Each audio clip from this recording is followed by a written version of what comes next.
Yeah, Glenn Mosenthin here, and I graduated here in 1970 with Linda there, and was third generation of my family.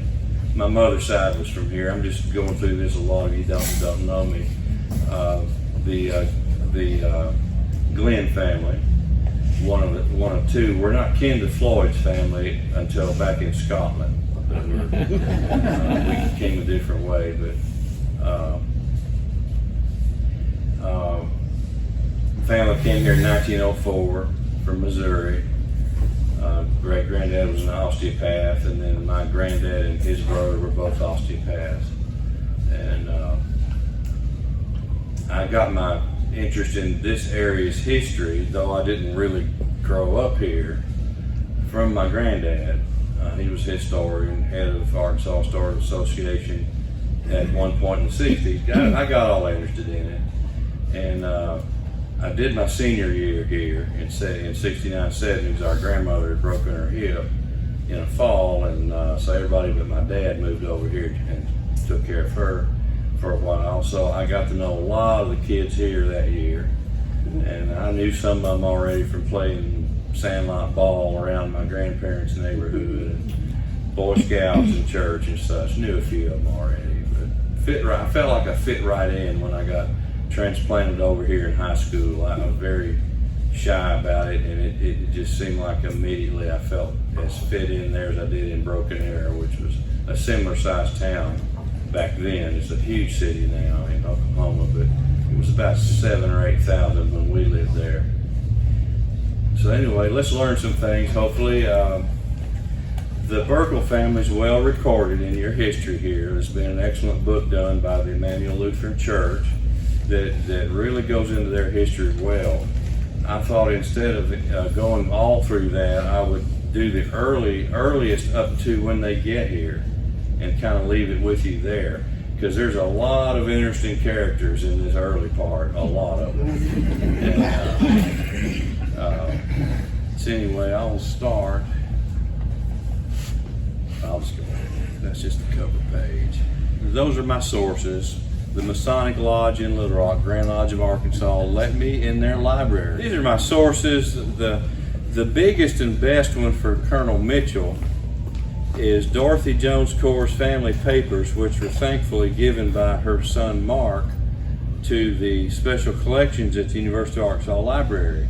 So I was able to order those by mail, pay them for the copies, and I got a bunch of stuff that she had started working on but had never gotten around to publishing that is just fascinating, and we're about to get into that. The Grand Masonic Lodge let me in there. I'd been a D. Malay, but did not go into Masonry, but they let me in there, and I looked at some 100-and-something-year-old books and found some things out about our guy Mitchell. Of course, Ancestry.com newspapers, courthouse records in DeWitt, land office records. Some of this stuff's really neat. If you haven't ever looked at some of it for your family, you'll be amazed at what's out there. I'm a bit of a genealogist too, not really professional, right, Jerry? But it's a hobby. First off, let's look at, does everybody know about where Gun Pond was? No. It's up behind the hospital, okay? Did you know though that it's that prominent? That's a modern image. That's been taken in the last year. Did you know? I didn't. Did you know it's still that prominent of a surface feature? Yeah, it's very obvious from the air. A different kind of growth of flora is growing there. I have a theory about that. I don't know that this is true. There are bison wallas all over this prairie region. Side Schwartz Farm, Lumsden Farm down in Biomeda. I've seen them, and they look like that. I think early on, like 1700s into the early 1800s, we know bison were here as late as the 30s, 1830s. I think they just had a big waller right there, and that matting of their hair and their body oil caused that to start holding water. As they died out, birds or whatever brought in Tupelo gum trees and they proliferated around that, which was then a pond by then. It's holding water up more than the surrounding land. You can just tell by looking. This ground too is higher, slightly higher than the surrounding prairie. So I don't know much about hydrology, but water doesn't run uphill all the time. And I don't think it was ever really a swamp, a traditional swamp. Not there. A little west of there, yeah, you get into that Biomeda territory. Here's what I think it would have looked like. That's you've all seen this. It's over Humino. It's a Tupelo gum tree swamp. It's called water Tupelo, that particular variety, Nyssa aquatica. This is actually an oxbow. It's not technically, well, it is a swamp now, but it's actually originally an oxbow of, I think, Crooked Creek. I don't think it's Biomeda that far west. All right. First mapping we have at all of what became Gum Pond is the original 1816 survey that they started over here in Monroe County. Monroe, Lee, and Phillips meet over there at that Louisiana Purchase Monument. And all of our land records in this part of the United States and all up through into Minnesota and out west are from that point. So they immediately assigned a government surveyor to come out here and set up the townships, the civil townships. 1816 map, as you can see, there's nothing here. There's nothing here. He does show Big Island. Can you just see that? He does have Big Island of timber on there. All right, which actually would have been where we're sitting. Right? We've been sitting right on the edge of that, literally. John King Park's original trees were from that old growth that our grandparents and great-grandparents here knew would have been old growth from the big island of trees. And the post road from Arkansas Post to Brownsville and on to Little Rock skirted along the west edge of Big Island, came right through behind you. It came over Park about 10th Street. It came right through, up through town and up to Gum Pond and on over toward Carlisle and Brownsville. Imagine you're sitting here in this place, but we're in a time machine of 1830 something. You would have seen several parties of Indian removal groups, Indian removal parties in the early 1830s. If the river was too high from Arkansas Post up to Little Rock, they would, or too low, they would disembark at the post and come up the post road over land to Little Rock. This happened on many occasions with all the Creek, Chickasaw, Choctaw, Cherokee, Seminole, and other Florida tribes. So anyway, 1816, nothing here. You had a few people here. You had Mr. Beatty down here out by the experiment station. Sorry. A few people up here for some reason clustered there. All right, let's go up to 1853. This was on your front page. 1853, they've drawn Big Island much more prominently, you'll see. I drew Stuttgart in a general rectangle right there. Of course, it goes outside that rectangle, but I couldn't draw anything but a circle or a rectangle in this program. So that's where Stuttgart is, and you'll see Gum Pond right up here. And I'm going to enlarge that in a minute and show you something real interesting. But it's right up there. Can you see the post road coming up along here, going up right past Gum Pond and on to the northwest? Here's a closer look at Gum Pond itself off this 1853 map. And if you'll see at the top, indicates a field on the north side of Gum Pond, right straddling Old England Highway, that section line you see there. That was Jones Young's field. And I saw that and I thought, who the heck was Jones Young living there before Mitchell, you know? So, and there's another little field to the south, and it shows a couple of dwellings, one here, one there. I know nothing about that. I don't know if they survived past Jones Young or what. But this land was given out by the Swampland Act of 1850, which they were trying to attract settlement to Arkansas, improvement of the land, bring in income that the farms would produce, and get people over here. It was just a wilderness at that time, even in 1850. And the state got over 8 million acres of swamp and overflowed lands, which were mostly improved where possible.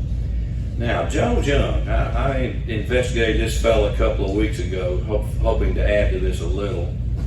There's not much about him. He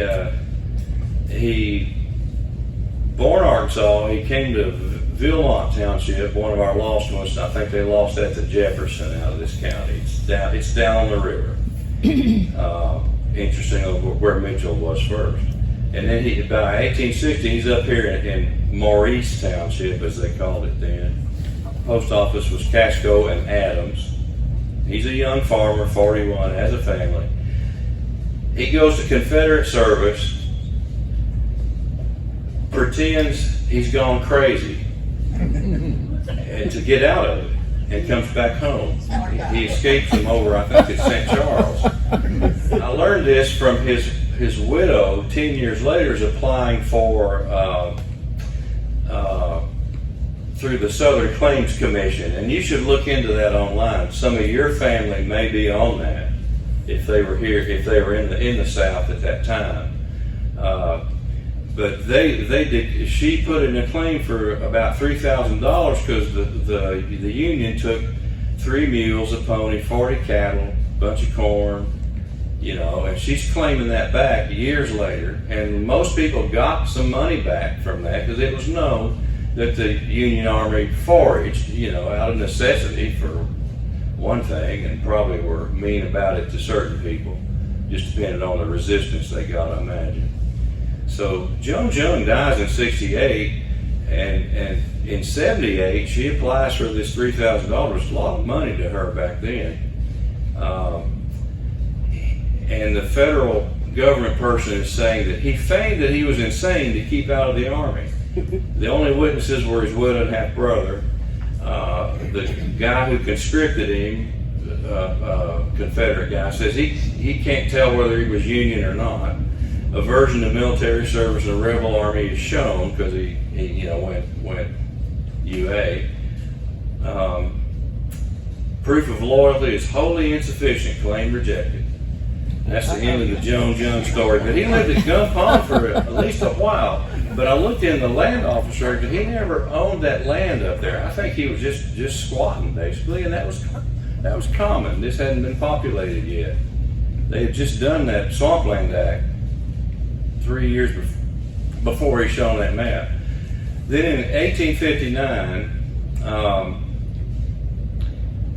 the real estate bank in Little Rock, which kind of controlled everything, a lot of the big state figures were invested in that, interested in it, as they would say, had interest in it. 2 surveyors named Starbuck and Shaw, took patents on a whole lot of this land out here in Township 2 South, Range 5 West, for $7,000. It was Gun Pond and much of Stuttgart.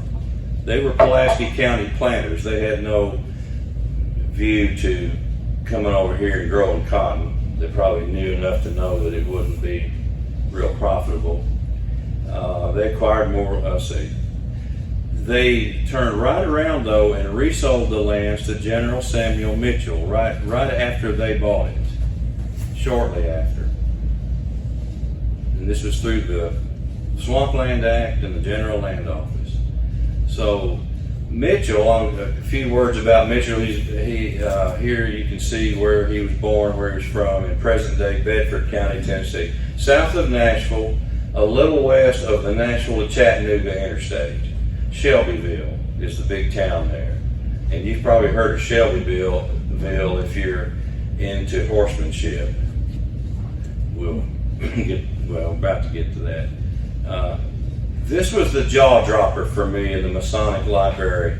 I picked up a book from letters to President James K. Polk, and in there they had a letter from Andrew Jackson in about 1840 something. And Polk's needing some information from Jackson about what happened at the Battle of New Orleans. He says, he said something to the effect of, "My memory is fading, however, if you would ask my aide-de-camp, Samuel Mitchell, he will have a much clearer memory of it." And in the footnote in this book in the Masonic Library, it says, this is Samuel Mitchell of Bedford County, Tennessee. He moved on to Arkansas. So Samuel Mitchell can be a common name, but it was this guy. He was the aide-de-camp to Andrew Jackson at the Battle of New Orleans, living right out here 2 miles from us. Jaw dropper. This was sort of one for me too. As a breeder of warm blood horses, which that's documented, and he's in Shelbyville, Tennessee. Guess what?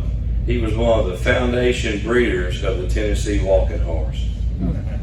Yeah, how about that? Tennessee legislator, Grand Master of his lodge in Shelbyville. He married a Jones lady over there.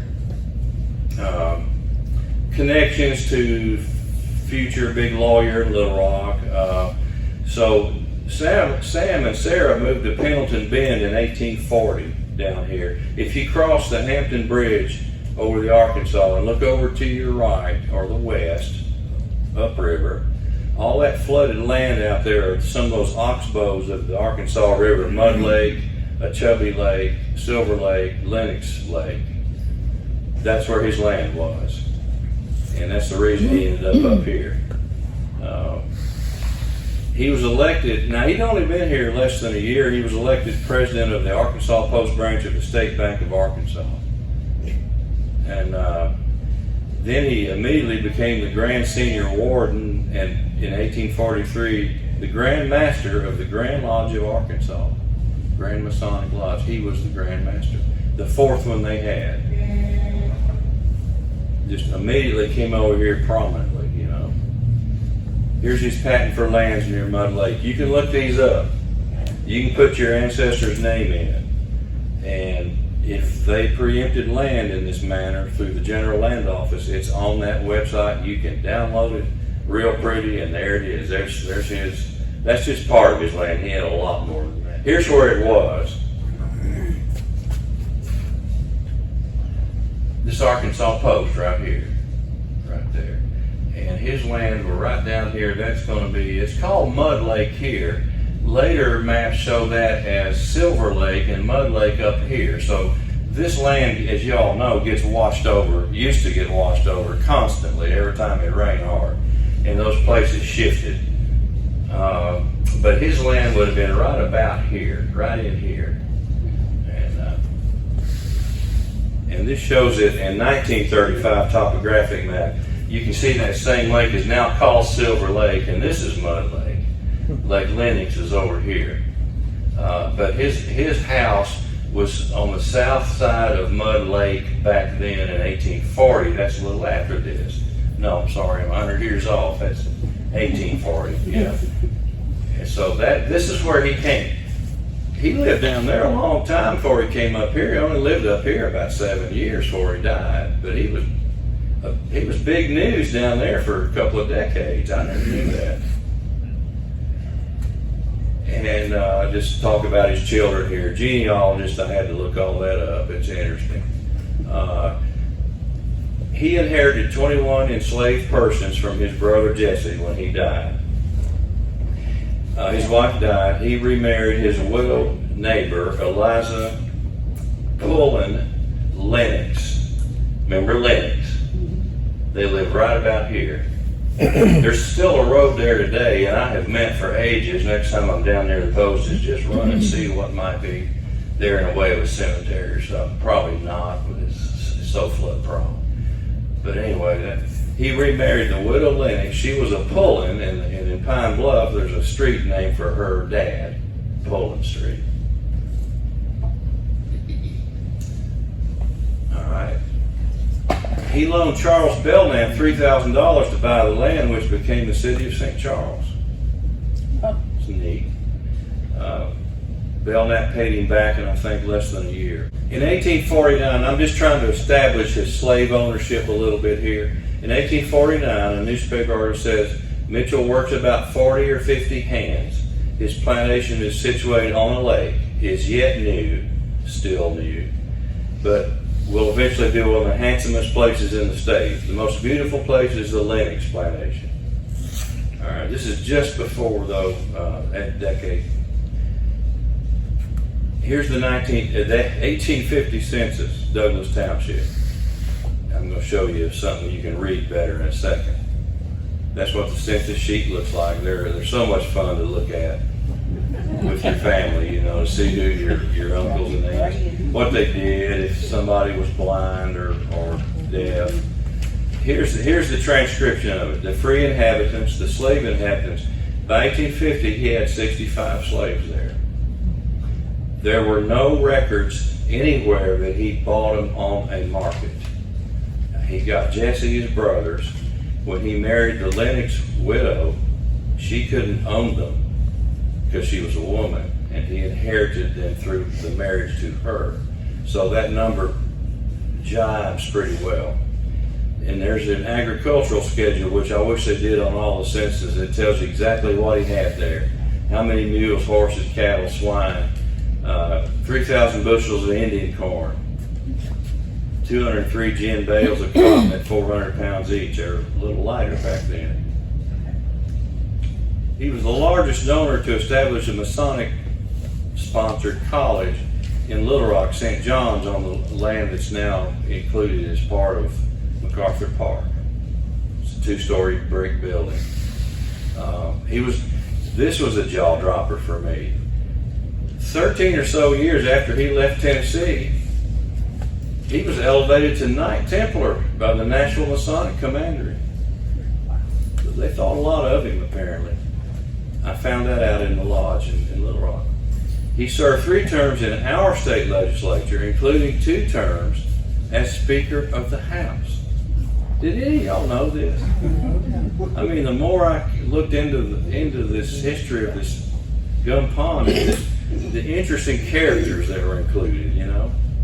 So there was a Masonic lodge named for him down there at South Bend, just upriver from his land, in 1854, and it ceased operation in 67.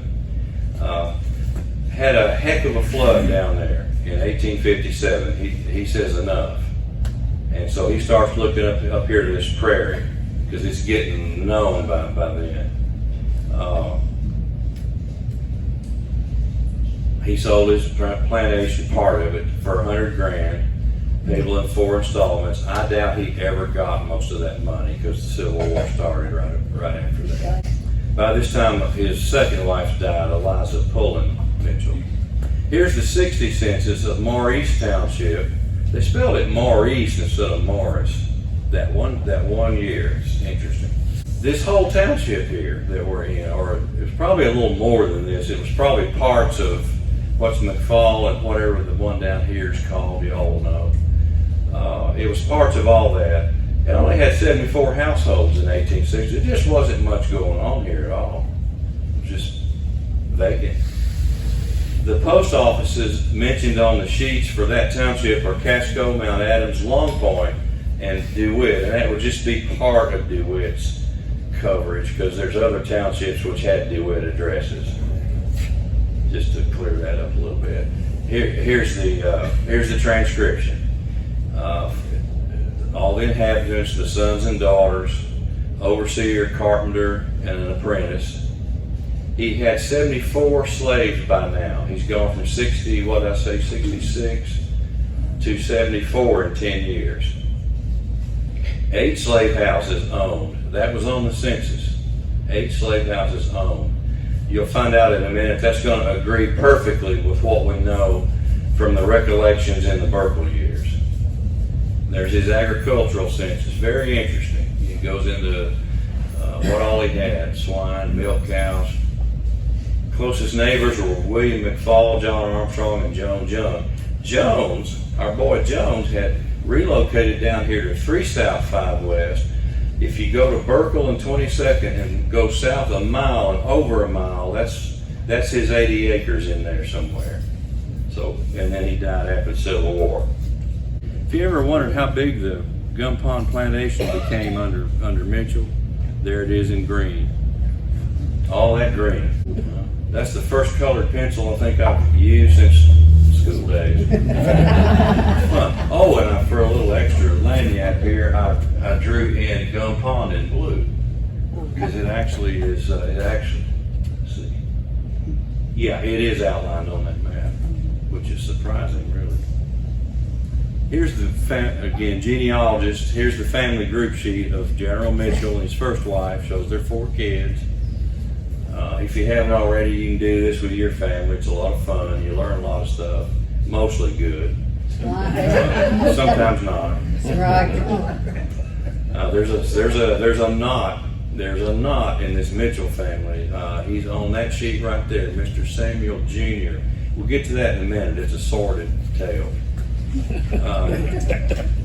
Second wife, Miss Pullen Lennox, 2 daughters. That's their name. Now, our Historic Society member Don Roth sponsored a marker out there at the hospital, the Camp Mitchell marker, right there, and he proved basically that the story that we've all heard. My mother told me this story, that there was a Civil War skirmish out there between the Union and the Confederates. All it was a Confederate encampment, and the bullets that they pick up on the ground out there are just unfired, as you will soon see. My grandfather found those out there at what you all call the old golf course in probably the 40s or 50s. That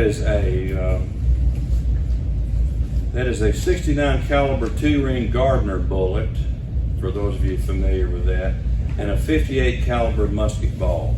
If something that size hit you, fired out of a gun, traveling as slowly as they did compared to today's weaponry, those things would go bounce off all kind of bones inside you before it took off a limb, if you were lucky. That's why there was so many deaths on the battlefield of Civil War.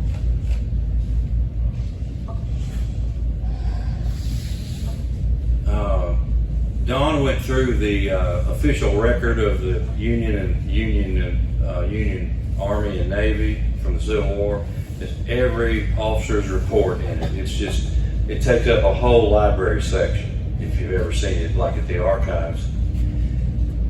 Still at General Mitchell's, one of the officers is saying, "We have a great many sick and our fare is bad food.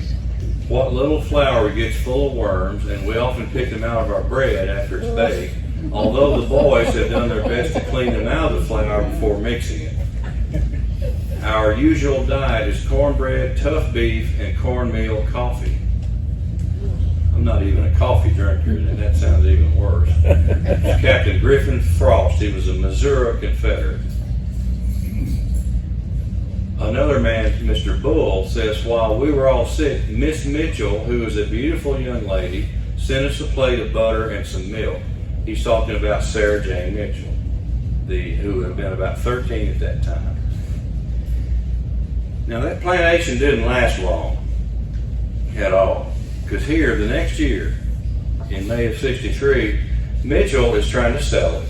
And this is so important to know because it kind of establishes what's still there and what people could have seen later or imagined they saw. And it just talks about the acreage,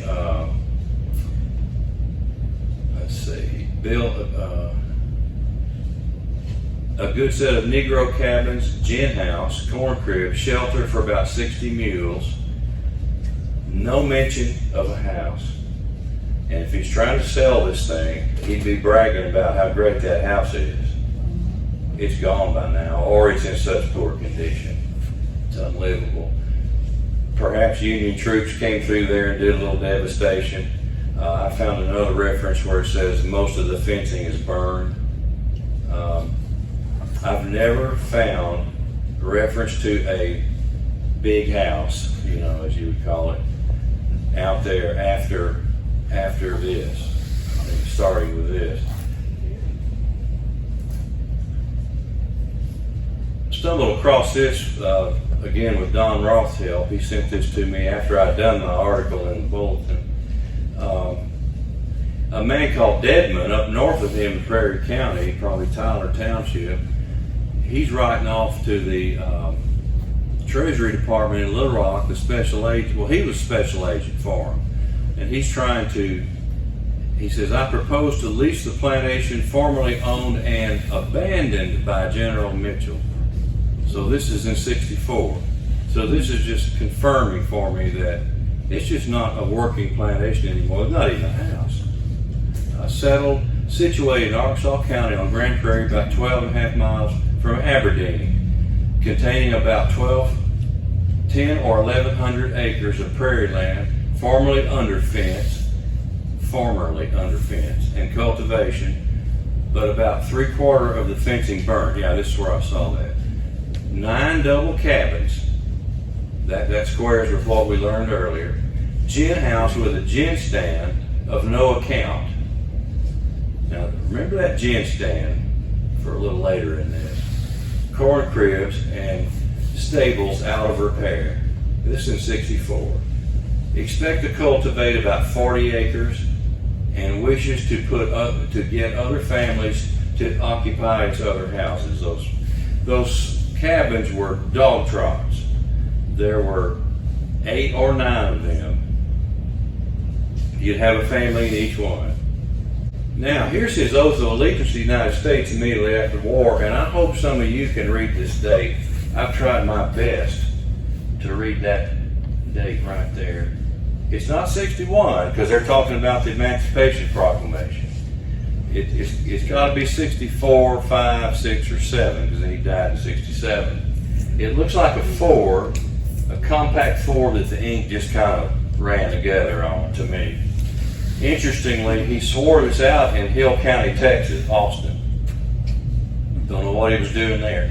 Here's where he applies to Governor Isaac Murphy for a pardon in March of 1866. Interesting letter to read. I won't bore you with it. That's his signature at the bottom, or near the bottom there, you can see. Here's his will. He writes in '66. He mentions taking care of the education of his children no fewer than 4 times in this will. And he died in the following September 1867. Gun Pond, was buried out there for a while. And then the Grand Masonic Lodge reinterred his remains in the Masonic plot at Mount Holly Cemetery in Little Rock. I've been to it. Show you. Well, there's a picture right on that page. And here's his obituary on that newspaper. Native of Tennessee and moved to Arkansas at an early time. Settled in the Arkansas River bottom. Those obituaries were just flowery back then and just rang everybody's praises, whether they deserved them or not. But that's pretty general about him, really. I'm surprised it wasn't much longer. But it's the post-war era. Everything's kind of in disarray. Here's the part I hate to have to tell you about. His son Samuel Jr. went to the penitentiary in Little Rock on the charge of whipping an African American who had beaten to death a horse belonging to Mr. Mitchell. And this man said that since the parties were arrested, he had no desire to prosecute, he was willing to pay for the horse, deserved the treatment he'd received. I have a hard time believing that. But further stated that the Freedmen's Bureau would not allow him to withdraw the charge. I don't know. That's just tough. Anyway, he died in prison from an attack of cholera. And here's Dr. Halliburton in this newspaper clipping. He's the doctor. I wonder if he's one of the Arkansas County Halliburtons. Don't know.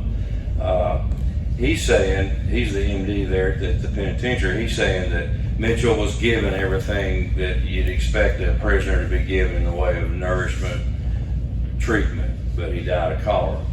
All right, now the Mitchells are dead. So now it's the old family out there. Did any of y'all know that? I had no idea. A whole other family came out there. The Operation was in debt and broke. Sam Mitchell Jr., 3 months before he died in prison, married Allie Old. And then he dies. Well, she's pregnant, and their daughter, Sama, obviously then for her granddad, was born the following year. Charles Old, the guy that is now at Gum Pond, I don't have anything that indicates he owned it. He was a fellow Tennessee in the same area, Murray County, borders Bedford County. He became, I call it, de facto head of household, and the census bears that out, of what remained of the plantation. His real estate value is zero. Well, he's renting it, obviously, from the bank that it defaulted to that year.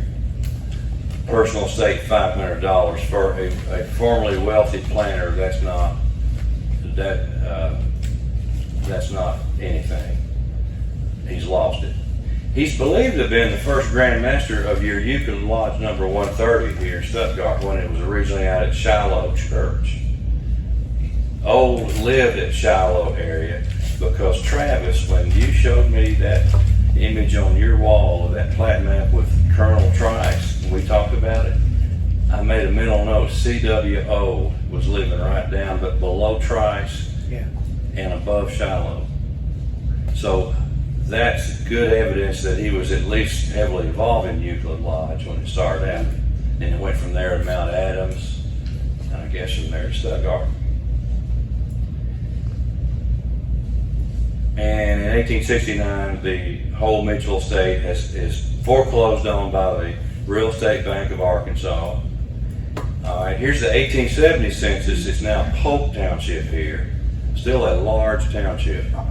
Only 2 residents were McFall and Stewart were listed on the census 10 years before that. So there's a lot of new influx now, but it's still very sparse, very sparse. Here's the transcription, the Old family. Goes into some detail there. Don't know much about them at all. He was a planter from Tennessee, went to Mississippi, a couple of censuses over there, and then shows up in Arkansas County in the 1860s. And then it starts getting tedious here. This land starts getting sold to them, who sells it to her, who sells it to him. A lady called Mary E. Timms Headley bought the Gum Pond lands from this David Shaw, who was one of the main figures in the real estate bank. He's also a map maker. If you look back online at those old 1840s, 50s maps of Arkansas that you can download and show so much neat stuff, David Shaw is the cartographer on many of those. Sells it to this lady. She happens to be the daughter of Captain James Timms. He's the proprietor of the first packet line between Little Rock and the Mississippi River. That's a big deal. Oh, and he had the first Arkansas River mail route. So prominent people. What brings her to buy the Gum Pond lands? I don't know. I can't really tell from the research. But those people all knew one another. Small world. Arkansas is a small world now, as we know. Imagine it back then. Anybody with any means all knew one another. They might have been in the Masons together. They might have been from the same area, same county back in Tennessee, Mississippi, etc.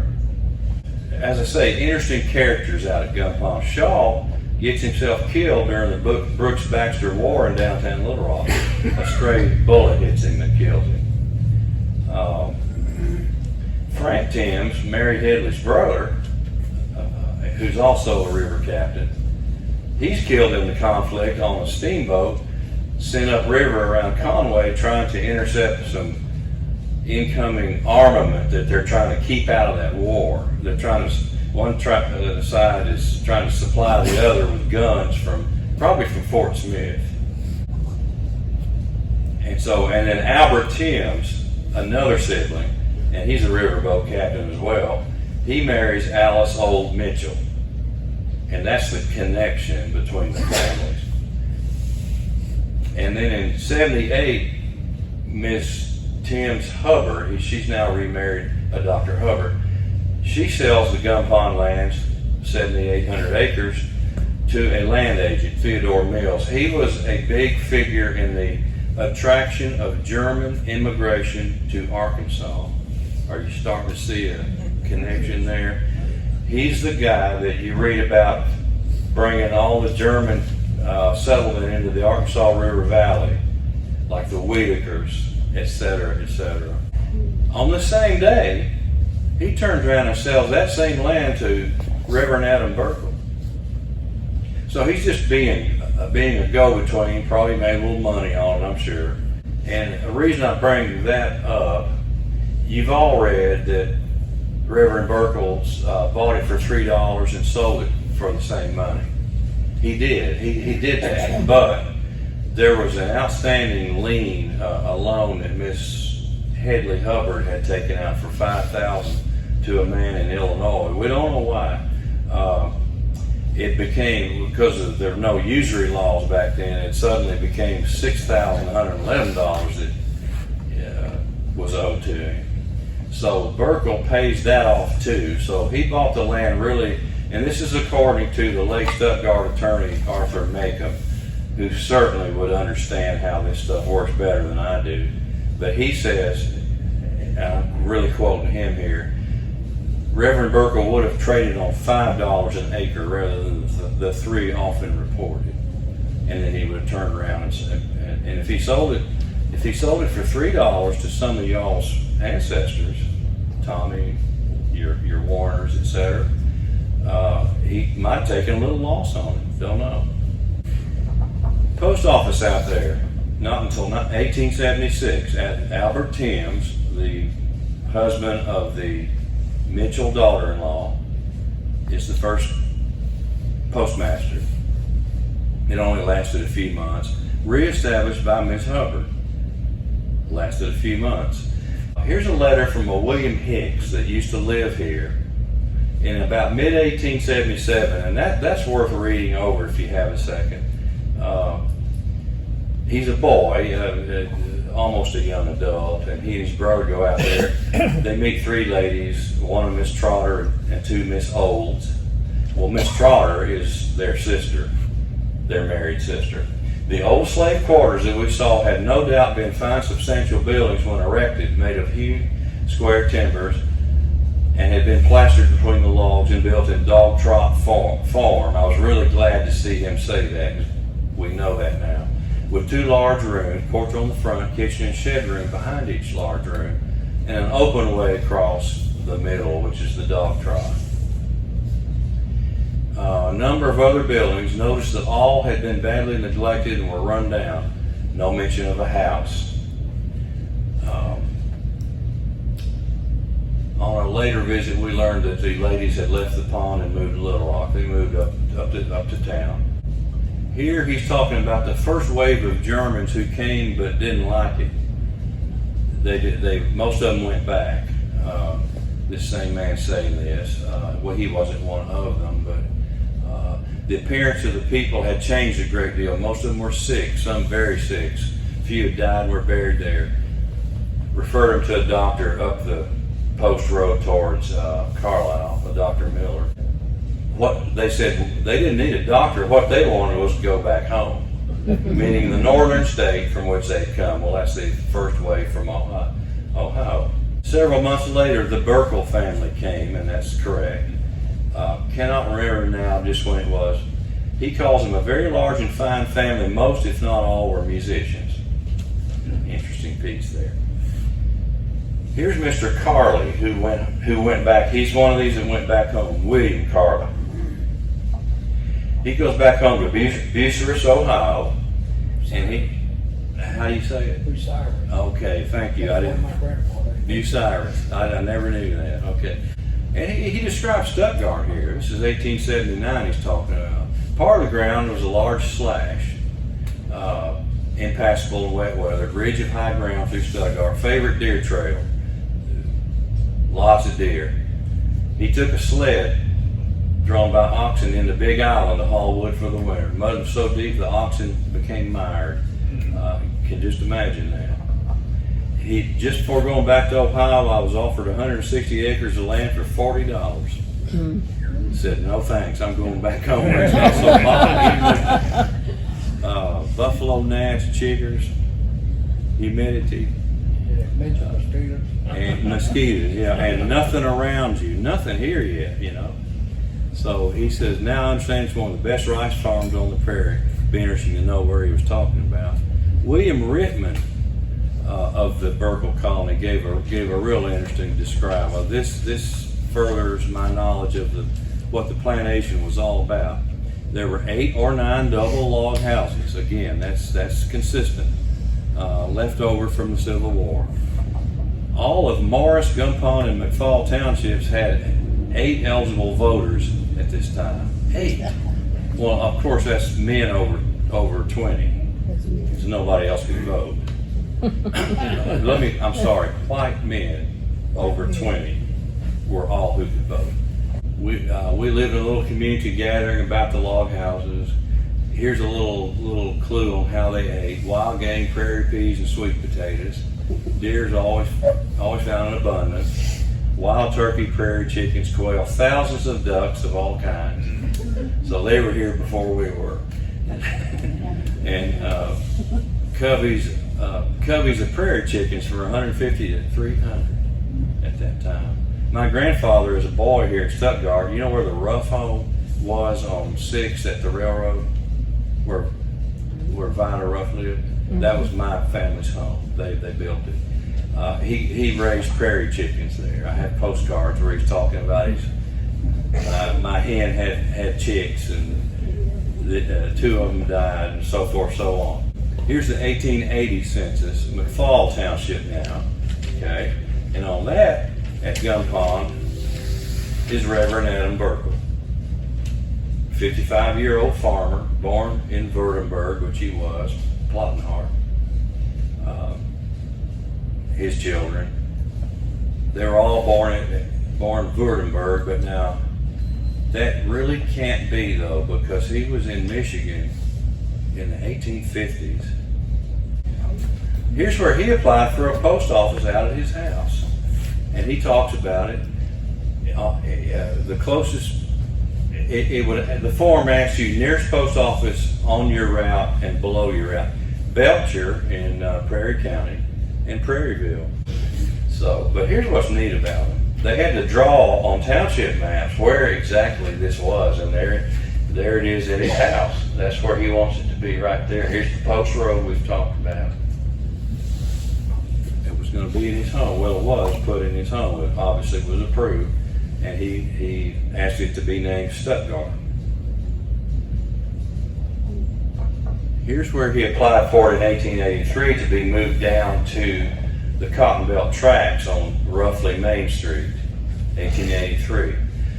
It says in the application, no depot located yet. That just is old way of saying that the railroad has not placed a depot on a location yet. Because this is right in May 83. So he's seeing it being built, and he's saying, hey, we're going to move that post office down there, so they'll have to have a town spring up around it. It'll draw all that. And at this time, his nearest post office were Fairmount and Prairieville. So Belcher had been closed and had been moved to Fairmount. Nearest one not on the route was Goldman, 5 miles southwest. The railroad was trying their best to promote Goldman as the stop in this area for the Cotton Belt. Mr. Goldman was a cotton factor up in St. Louis, a big one. And he was on the board of directors of the Cotton Belt Railroad and was flush with money and was helping them get things done. So what they do is they name a depot for you when you do that. Payer was Ullum. Auric up above Ullum. This one I really want to hit on. Gun Pond, this is quoting a 1930 trades journal. We have that here in the museum. It's excellently done. It was done by the first, what we now call First Methodist. It was done by the ME Church South. Published by them, not by the Ad Club. Interesting to me, which would be the forerunner of the Chamber of Commerce. It's a book of boosterism, why you would want to move to the Grand Prairie in Stuttgart. It's very well done for the most part. There are a couple of mistakes in there. They say in there, and this keeps getting republished, that the streetcar line came down College to the College. It did not. It came from the depot down to 2nd, over to Main, down to 4th, over to Grand, and down to and past the College to the racetrack. That racetrack was the cash cow for that little streetcar line to be built. It didn't end at the College. If it come down College, it would have come to a hard stop at 15th Street. It went right past the boys' dorm at the College, so the girls and the boys could walk a short distance and take it up if they're going home to see their relative in St. Louis or wherever. It went on down to Mr. Branch's racetrack where the money was and the attraction of people to come to Stuttgart. I know this because we have a letter from a Dr. Fagan who states the exact run of it. Plus, my grandfather told me of as a boy playing in the mud in Grand Avenue, and he and his brother would dig up the spikes, only about that long, little miniature spikes from the streetcar, from the tram. In this trade journal that I got sidetracked on about the streetcar line, it says, quote, "Gun Pond before the war was a slave market, and the old platform where slaves were sold stood on the site till a few years back." They saw the base of that gin stand. Okay.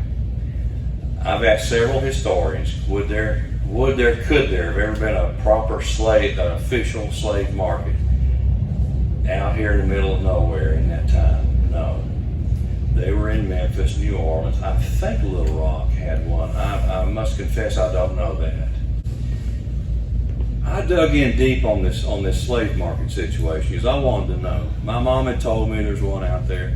I'm just about sure they're looking at the concrete from that gin stand that's referred to.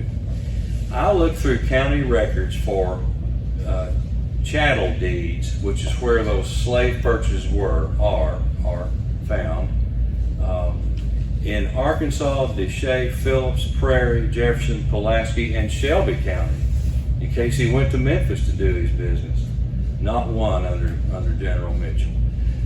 The number of slaves he held that we know in 1849 and then 50 and 60 suggests to me the ones he inherited from his brother and inherited as part of the dowry, I think it's called, from marrying his second wife. And then the natural increase of people, it's in line. It's in line. It just doesn't suggest that he bought a lot of slaves, sold them, and it wasn't there for 3 years. He moved there at the end of '59 to Gun Pond, and the emancipation was the first day of '63. I've been told by somebody, I don't know, I wish I could remember who told me this, and I'd love to have the source, that he took those slaves to Texas and freed them down there. I don't know why, I don't know anything about it. Somebody told me that in the last 10 years or so. Pharaoh, somebody that was visiting in here, because Gina and I were talking about it to him, and I just wish I had gotten where he had learned that from. Be interesting to know. And remember, he does that oath of allegiance in Austin, so I don't know. That may be connected to what that man was referring to. I just don't know. Records are so scarce, especially during wartime like that. So anyway, I just can't see how there would have been a market out there such as you would find in a bigger city on a river, which were the highways. It just doesn't make sense. How much cotton can he grow out there in the first place? If he got a bale an acre, I'd be shocked. I bet you couldn't get much better than that now with technology. It's not the right soil. Yeah, it just, now you can grow it. Obviously they did, but he only had 400 acres in cultivation in 1860. At Gun Pond. Everything just suggests that someone saw that block or concrete, probably that old-fashioned mix of rock and concrete, that gin stand was on, and they just kind of leapt to a conclusion. Well, yeah, obviously he did have slaves out there, obviously, and they just kind of connected the dots, and it's just, we tend to do that. One last one, Albert Timms, who's the second husband of the old girl who first married Samuel Mitchell Jr. This trade journal says that when the purchase of land was made from the Timms family, Albert Timms objected and threatened violence. One night, Timms dug a ditch and drained the pond. Gun Pond. He was already in Little Rock. Now yeah, sure, he could come back over here, but they'd already moved to Little Rock a year or two before that. But here I have a direct quote from our friend William Carley. He stated in 1921 that, well, that was earlier. He said, I helped dig the first ditch to drain the pond. He's part of the Buerkles colony. You know, he's doing that because they want that gone. It's a bad place to be around with all the critters and the poisonous vapors, as they would be referred to sometimes. One last thing. These are the best images I could come across of the Buerkles home. Beautiful home there. It's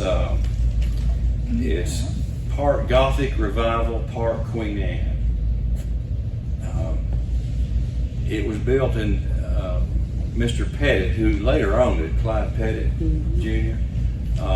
He says, he's quoted saying it's built in the winter of 1879 and 80. It goes on to talk about how it was constructed. It had a wine cellar in the bottom, in the basement, with a ventilation shaft to keep the humidity and temperatures constant down there, you know, which you couldn't do very easily. All right.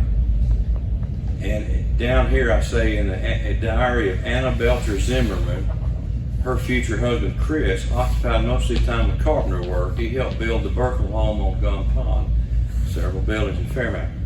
I say that because I've read a time or two before that the Buerkles either built their house or moved into the Mitchell house. Well, there's a lot of reasons they didn't move into the Mitchell house. You know, first off, it wasn't still there.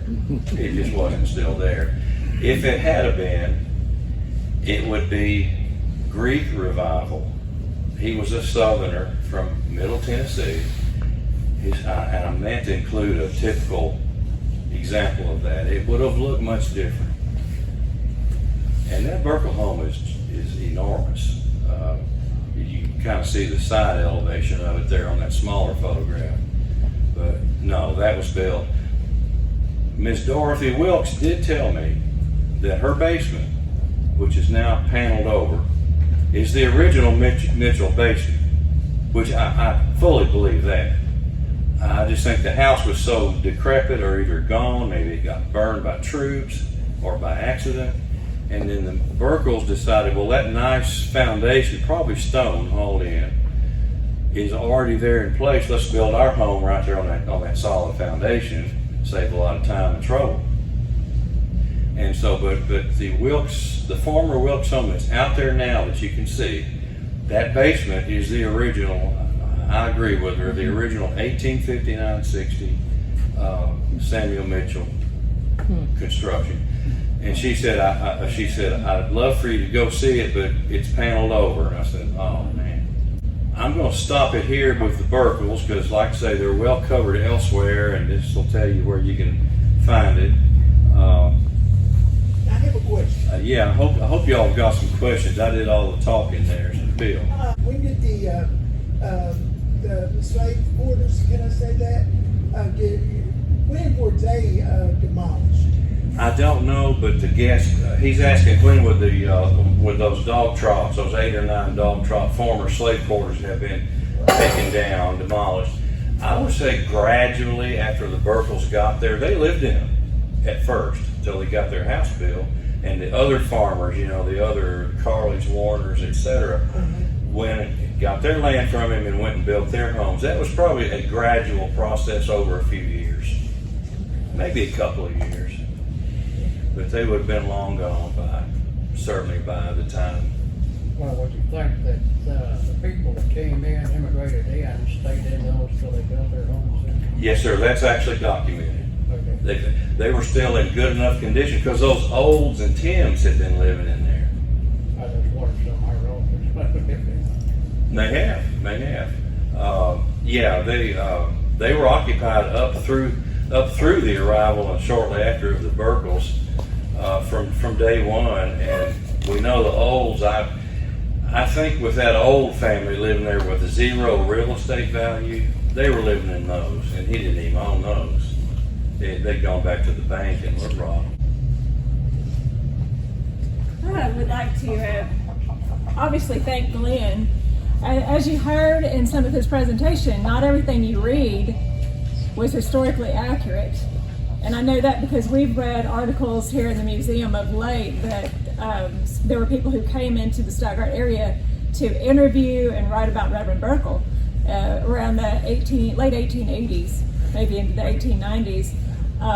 They, number one, said that this was such a healthy environment. There was no longer a physician here because nobody needed one. And yet, numerous death records list the cause of death as malaria.